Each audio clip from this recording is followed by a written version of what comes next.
Hello नमस्कार बच्चों, मैं घनश्याम शर्मा जेएमडी स्टडी में आपका हार्दिक स्वागत और अभिनंदन करता हूं। तो कैसे हैं मेरे प्यारे बच्चों, स्वस्थ हैं, सुरक्षित अपनी पढ़ाई को कर रहे हैं। प्यारे लाडो, पिछली क्लास में अपन ने 1.1 का फोर्थ क्वेश्चन कंप्लीट किया था और अब 1.1 का फिफ्थ क्वेश्चन अपन शुरू करने जा रहे हैं। पांचवां क्वेश्चन क्या कह रहा है, ध्यान से समझने की कोशिश करना। यूक्लिड विभाजन प्रमेयिका का प्रयोग करके दर्शाए कि किसी धनात्मक पूर्णांक का घन 9m+1 9m+8 के रूप का होता है। प्यारे बच्चों, यूक्लिड विभाजन प्रमेयिका अच्छी तरह से मैंने आपको सिखाई है, यहां पर ध्यान से समझने की कोशिश करना। मैंने क्या किया कि माना x कोई धनात्मक है, x ले लेते हैं अपन, यहां पर भी कोई दिक्कत नहीं है। माना x कोई चलो x ही ले लेते हैं, a नहीं लेते हैं। x कोई धनात्मक पूर्णांक है, धनात्मक पूर्णांक है। तो यहां पर अगर ये धनात्मक पूर्णांक है जिसके लिए 3q, 3q+1, 3q+2 के रूप का हो सकता है, अब ध्यान से समझना, होने दो, कोई दिक्कत नहीं है। काम की बात जो आएगी हमारे पास, वो काम की बात को सीखते हैं अपन। तो ये लेकिन ध्यान रखना, जब यहां पर रिमाइंडर होगा मेरे प्यारे बच्चों, वो किससे कम होगा? 3 से कम होगा। रिमाइंडर अपना 3 से कम होगा, इसका मतलब जो मेरे पास है भाजक होगा, क्या नाम से जो भाजक होगा, वो भाजक जो होगा वो कितना होगा? लगभग 3 होगा। 3 से कम का मतलब भाजक 3 होगा। बात समझ में आ रही है? अब ध्यान से समझना, यहां पर मैंने क्या किया कि सबसे पहले मैं x बराबर ले लेता हूं 3q। ध्यान से समझना प्यारे बच्चों, मैंने अब इसी में घन की बात कर रहा है, पिछले में वर्ग की बात कर रहा था, चौथे में तो वर्ग किया, यहां घन की बात कर रहा है। तो मैं क्या करता हूं, दोनों पक्षों का घन करने पर, क्यूब क्यूब का मतलब घात 3 लगानी है। x³ = 3q का होल क्यूब। प्यारे बच्चों, x³ = ये हो गया 3 का घन 27q³। अब मैंने इसको तोड़ दिया 2 टुकड़ों में कि x³ इसको मैंने 9 लिख दिया और अंदर लिख दिया 3q³। कैसे लिखा? 9 × 27 बन गया और q³ हो गया। मैंने क्या किया कि m बराबर मान लिया कि 3q³ है, तो यहां आ जाएगा x³ = 9m। बोलो बात समझ में आई कि नहीं आई? यही तो चीज लेकर आनी है अपने को, यही तो चीज लेकर के आनी है। अरे क्लियर है? दूसरी बात करते हैं। एक बार मैंने क्या किया कि x बराबर मैंने ले लिया यहां पर आपके सामने 3q + 1। फिर से दोनों पक्षों का करो घन। दोनों पक्षों का घन करने पर, अगर दोनों पक्षों का घन करूंगा लाडलों, तो ये बन गया x³ = 3q + 1 का होल क्यूब। आपने सिखाया था मैंने आप लोगों को कि a + b का होल क्यूब होता है a³ प्लस में 3a² b प्लस में 3ab² प्लस में b³।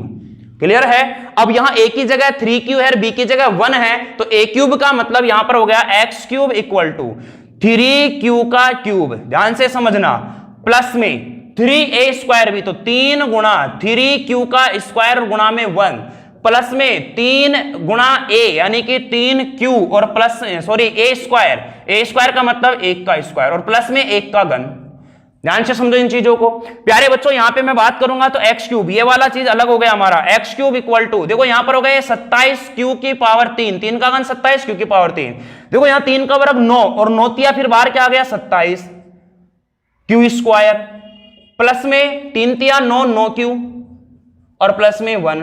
प्यारे बच्चों, मैंने क्या किया कि इस वाले पार्ट में से 9 को बाहर निकाल लिया, तो x³ = 9 बाहर निकाला, तो ये बच गया 3q³ प्लस में ये बच गया 3q² और प्लस में ये क्या बच गया q और प्लस में क्या आ गया 1। मैंने क्या किया कि m बराबर ले लिया 3q³ प्लस में 3q² प्लस में q। प्यारे बच्चों, अब इसकी जगह मान रखूंगा तो x³ = 9m+1। बोलो यही तो निकालना था अपने को। बात समझ में आ गई? 9m+1। क्लियर है? चलते हैं आगे। एक और सिद्ध करना है कि 9m+8 का रूप भी लिख सकते हैं, कि सूत्र आपको याद रखना, इसको लिख लेना। तीसरे की बात करूंगा मेरे लाडलो, यहां पर ध्यान से समझना। तीसरा मैंने क्या किया यहां पर, अब देखना, x बराबर मैंने अब की बार ले लिया 3q + 2। फिर से दोनों पक्षों का घन करना है, दोनों पक्षों का घन करूंगा। x³ = ये आ गया 3q + 2 का क्यूब।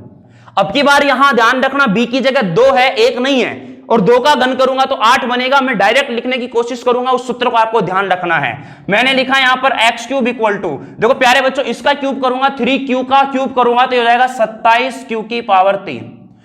फिर अगला आता है मेरे पास प्लस में क्या आता है 3a² b। तो a स्क्वायर का मतलब 3q का स्क्वायर, 9 का स्क्वायर यानी 9q स्क्वायर और गुणा में 3 9 27q, और सॉरी यहां पर कितना है 2b है, 2 से गुणा होगा 27 दूना 54q स्क्वायर प्लस में 54q स्क्वायर। अब मैं अगला स्टेप हमारा क्या बनता है 3ab²। तो 3a का मतलब 3 तिया 9q और b स्क्वायर यानी कि 4 का 2 का स्क्वायर 4, तो 9 चौके 36q आ जाएगा। प्लस में कितना आएगा ये 36q, और अगला जो बनता है प्लस में मेरे पास b का क्यूब यानी कि 2 का घन कितना आता है 8 आता है। प्यारे लाडलों यहां पर इसमें से कॉमन क्या निकालोगे आप 9 कॉमन निकालोगे, x³ इक्वल टू 9 बार निकाला मैंने 3q³, 9 छक्की 54 6q स्क्वायर, 9 चौक 36 4q और प्लस में कितना आया 8। मैंने मान लिया कि m बराबर 3q³ प्लस में 6q स्क्वायर और प्लस में 4q, मैंने यहां पर मान रख देना है। तो x की पावर 3 बराबर 9m और प्लस में कितना है 8, यही तो सिद्ध करना है। तो मैं लिख सकता हूं यहां पर कि जो मेरे पास धनात्मक पूर्णांकों का घन है वो 9m 9m+1 और 9m+8 के रूप का हो सकता है। यह था मेरे प्यारे बच्चों हमारे पास 1.1 का 5th और लास्ट प्रश्न। अगली क्लास में अपन 1.2 शुरू करने वाले हैं। मिलेंगे मेरे प्यारे बच्चों नई क्लास में नए प्रश्नों के साथ, नई प्रश्नावली के साथ 1.2 के साथ। तब तक के लिए देखते रहिए आपका अपना चैनल JMD स्टडी। चैनल को सब्सक्राइब करना है, क्लास अच्छी लगे तो लाइक करना है, अपना अच्छी तरह से पढ़ाई करते रहना है। मिलते हैं नेक्स्ट क्लास में, तब तक के लिए bye bye, take care, see you, thank you so much.